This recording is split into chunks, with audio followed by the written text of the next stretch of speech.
রাজনৈতিক পরিচয় বিবেচনায় উচ্চ আদালতে বিচারক নিয়োগের যে সংস্কৃতি রয়েছে তা দেশের সর্বনাশের কারণ বলে মন্তব্য করেছেন আইন উপদেষ্টা আসিফ নজরুল। রোববার সকালে রাজধানীর সিরডাপ মিলনায়তনে সেন্টার ফর গভর্নেন্স স্টাডিজ আয়োজিত বিচার বিভাগের স্বাধীনতা এবং আইনের শাসন শীর্ষক এক নীতি সংলাপে প্রধান অতিথির বক্তব্যে তিনি এসব কথা বলেন। এ সময় তিনি বলেন, উচ্চ আদালতে বিচারক নিয়োগ হচ্ছে বাংলাদেশের সর্বনাশের অন্যতম কারণ। নিম্ন আদালতের স্বাধীনতা বলতে আমরা বুঝি যে উচ্চ আদালতের কাছে তার জবাবদিহিতা থাকবে। উচ্চ আদালতই যদি হয় রাজনৈতিক দলের প্রতি সবচেয়ে লয়াল দলবাজ, তাহলে নিম্ন আদালতের স্বাধীনতা দিয়ে কি করা হবে, এমন কথা বলেন আইন উপদেষ্টা।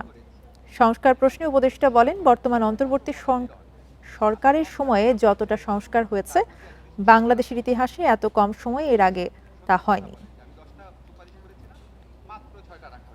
আগে স্বরাষ্ট্র মন্ত্রণালয়ের পাশাপাশি কোনো মতামত রাখারই স্কোপ ছিল না। সেখানে একটা নিরপেক্ষ ফোরাম থেকে অ্যাটলিস্ট মতামত রাখার স্কোপ তৈরি হয়েছে। সো আমার যদি এক্সপেকটেশন 10 থাকে, অ্যাটলিস্ট আমি তো 4 অ্যাচিভ করেছি। যেটা অ্যাচিভ করেছি সেটা বলেন, বলে তারপর বলেন যে আরও করা অনেক উচিত ছিল।